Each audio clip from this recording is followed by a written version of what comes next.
here for you. That's hardwired to the batteries. It's always on.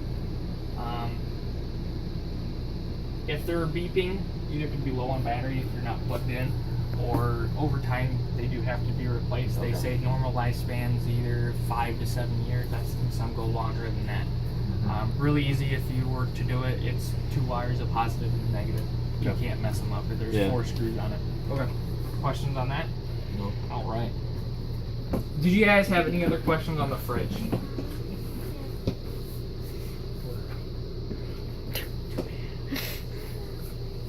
Sorry. There's no setting as far as temperature, right? Right here for you. If you want it colder, you just gotta bring it up. Okay. If you want it warmer, usually about the middle.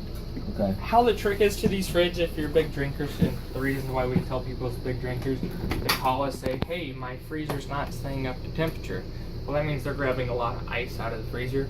They're not opening the fridge. Okay. If you're not opening the fridge, the thermostat's in the fridge. Okay. If the fridge is saying it's up to temperature, Okay. it's not going to cool the freezer. Okay. So you got to open the fridge door to allow hot air to go in if you've been For it opening to the cool freezer. this more. Okay. Because No. like I said, it works here to go down to here. So if the fridge says it's fine, the freezer's going to be at whatever temperature's been letting in or anything like that. So that's how we tell who's big drinkers and who's not big drinkers when they start calling us about that. Okay. Questions on that part for me? No. Main TV. DVD player is underneath it. I have all the remotes here for you. Like I said, the buttons on the DVD player don't work. The remote does it all, so hopefully we never lose the remote. If not, you can always get replacements or anything like that. DVD player is Velcroed down, so it's not going to come out when you travel. Okay. TV is hard mounted. It's not going to come out when you're traveling or anything like that for you. Questions you might have Is on that that? like a standard DVD player? Does It's it just a- plug in, or is it like a? It's the AV stuff. Okay. I believe that one's AV. They're just now starting to switch to HDMI. For them to run like an HDMI cord from here to all the way to back TV is about a $250 cord. You know, we get them in 150-foot strands.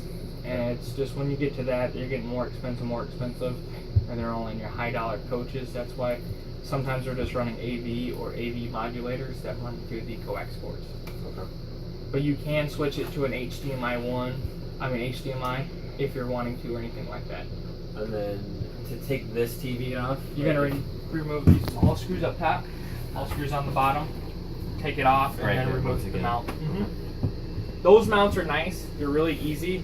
The big thing is, if you were to replace a TV, make sure you can get to those screws. Right. If not, then you're changing So you out really the mount. can't go too much bigger. Unless you're changing the mount. Right. Do you need a special mount? Just a stationary. I don't do a pull-out because of the side out. Have a stationary mount. Because if you do a pull out, if you leave it out, then you're going to smash it. It'll hate your life. Any questions on that for me? Up above your head is a ventilation fan, which nice. Previous owner had all max air covers over all the fans. This one, the bathroom fan, so you can have them open all year long to allow the hot air to expand out. So when you open the door, it doesn't hit you in the face. Left to go up. As soon as it goes up, there's a pin switch that opens to kick the fan off or on. If you were closing it, it shuts it off. Unless you're on 0. You can switch between having the air coming in or the air coming out for you. Or the middle just keeps the fan on for you. Questions on that for me? Do you recommend running that when you're out, like parked, or only when you come home? You know, if you want it on when you guys are like going out to eat and you don't want to run the ACs, that will keep all the hot air out. So you're coming in, it's not too bad. ACs don't take too long to cool down unless you started at about 2 o'clock in the afternoon. Then it's pretty brutal because you're trying to fight cooling down a 80-degree coach while it's 100 degrees outside. So unless you're running both, that's the easiest way to get it cooled down. But if you can only run one, it's going to take a while. At that point, leave your AC on all day. Okay. Start it in the morning so it can maintain the temperature. Everything works better at that point. Okay.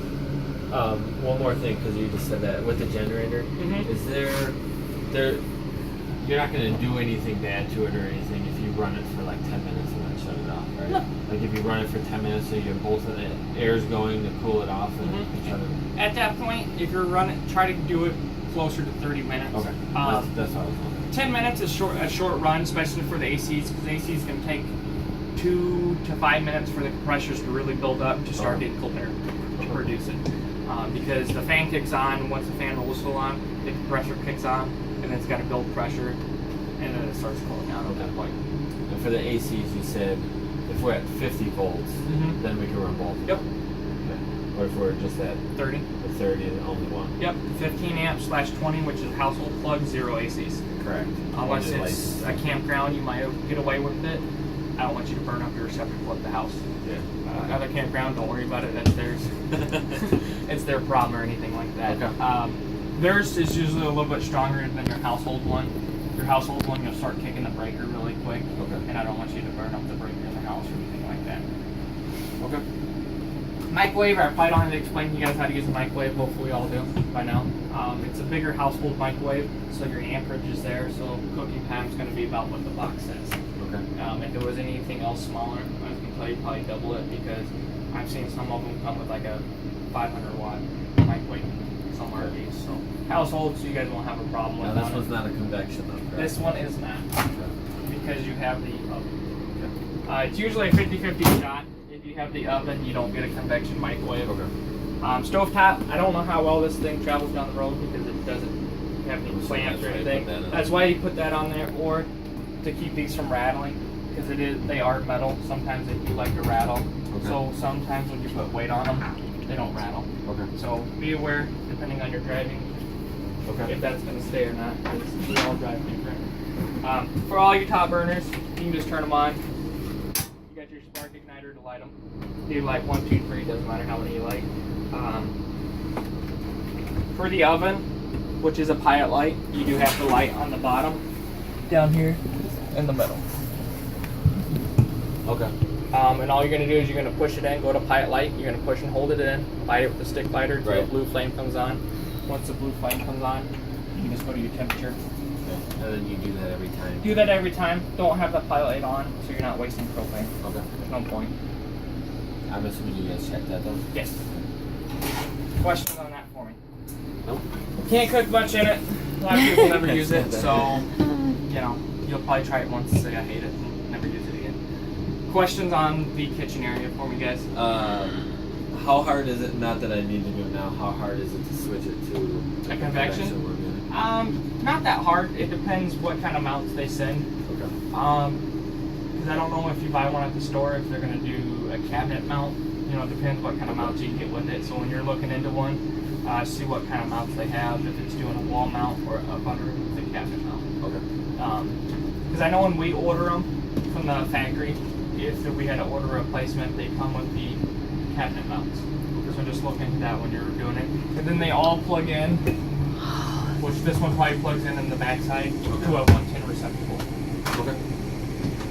So it's just like the house. Just like a household one. It's just a matter of mounting it or anything like that. Okay.